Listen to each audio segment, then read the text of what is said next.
ત્વમેવ સર્વમ મમ રંગદેવ.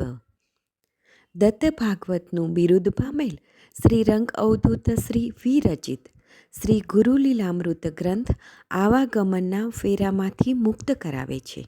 જાણે બ્રહ્મરસાસ્વાદે ભર્યો નર્યો ગ્રંથ સાધ્યંત.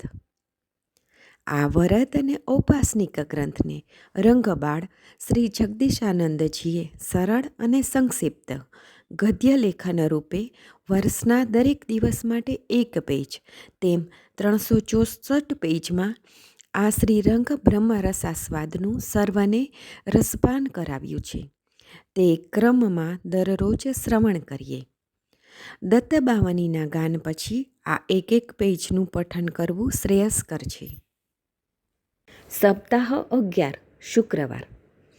નિરંજન કહે છે, હે અલખજી, કોઈ પણ જીવાત્માને જ્યારે પોતાના ચંચળ મન પર કોઈ અઘટિત ઘટના અતિ દુઃખદાયક બની જાય છે ત્યારે જ જે તે જીવાત્માને શા માટે તેના જે ના કર્યા હોય કે ના થયા હોય તેવા પાપકર્મોને જ કેમ તે અસહ્ય દુઃખના કારણો સમજે છે?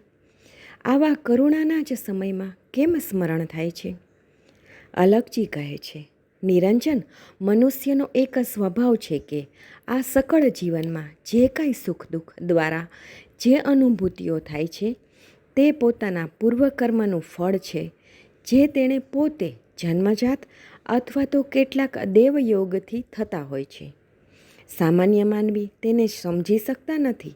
માટે જે તે પૂર્વના અથવા જગતમાં જેટલા પાપકર્મોની પૂર્વયાદી પ્રમાણે જે તે અસહ્ય વેદના સમયે તે અજ્ઞાનમાં કલ્પાંત કરતા ક્ષણિક ક્ષોભના કારણે તે રટતો જાય છે.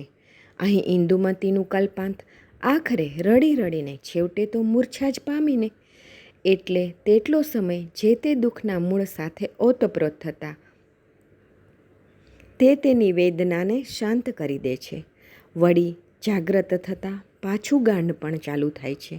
આ બધું જ ચંચળ મનનું જ કારણ છે. દાસીજનો સૌ ભેગા થઈને ઇન્દુમતીને જાગ્રત કરવા, ભાનમાં લાવવા ઘણા પ્રયત્નો કરે છે, છતાંય રાણી ભાનમાં આવતા નથી. રાજાને આ વાતની જાણ જ નહોતી. દાસીઓ રડતી રડતી ગભરાતી રાજા પાસે જઈને બધી વાત કરે છે.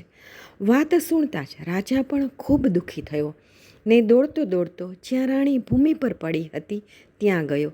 જઈને જોયું તો દાસીઓએ રાણીને પુનઃ ભાનમાં લાવવા પંખો નાખ્યો, પાણી છાંટ્યું, તોય એની મૂર્છા વળી નહીં. રાજા પણ ગભરાયો. તેને પણ ચક્કર આવવા લાગ્યા. હાય હાય, પુત્ર તું ક્યાં ગયો? આવ મારા દીકરા પાછો આવ. રાજા પણ આમ કરતાં જમીન પર ઢળી પડ્યો. દાસીઓએ રાજનને આશ્વાસન આપી થોડું પાણી છાંટ્યું. રાજન સહેજ ભાનમાં આવતા રાણીની ગંભીર સ્થિતિ જોઈને રાજા પણ કલ્પાંત કરતાં શ્રી દત્ત ભગવાનને આર્તનાદથી કહેવા લાગ્યા, હે પ્રભુ, તે મને પુત્ર આપીને વળી પાછો અપુત્ર કેમ કર્યો? દુઃખારણવમાં ધક્કો મારીને તું કેમ દૂર થયો? તારા આશ્રમમાં આવી ઘણા દુઃખો વેઠી તારી સેવા કરી. તું પ્રસન્ન થતાં જ તે પુત્ર પ્રાપ્તિ માટેનું અભય વરદાન આપ્યું. આમ તારા અભય વરદાનને તે જ પાછું ખૂંચવી લીધું. શું તને આ ગમતું થયું છે? મેં તારી સેવા કરતાં જે સત્કર્મો કર્યા, અરે રે, શું આ બધા જ વ્યર્થ ગયા? પુત્ર આપી અંતે મને અભાગ્યો કર્યો. એના કરતાં પહેલેથી જ હું નિસંતાન હતો તે શું ખોટો હતો? ઇન્દુમતી પુત્રવાન થઈ. હવે તે પણ પુત્ર વિના વાંઝળી જ કહેવાય છે ને?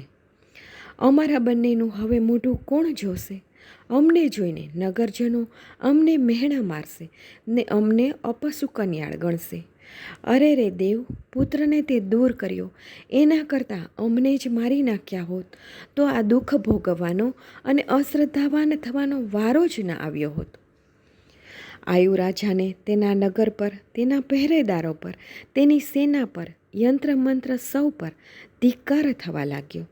જ્યોતિષીઓએ કહ્યું કે મારા નસીબમાં સંતાન નથી, છતાંય મેં આંધળો વિશ્વાસ મૂકીને મૂર્ખાએ શું ના કર્યું. કેવો મૂર્ખ હું આહા, સહ્યા કષ્ટ કા વ્યર્થ, હઠે તપશ્ચર્યા કરી, પામ્યું કોણ સ્વર્થ.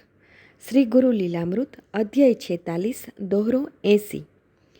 અવધૂત ચિંતન શ્રી ગુરુદેવ દત્ત.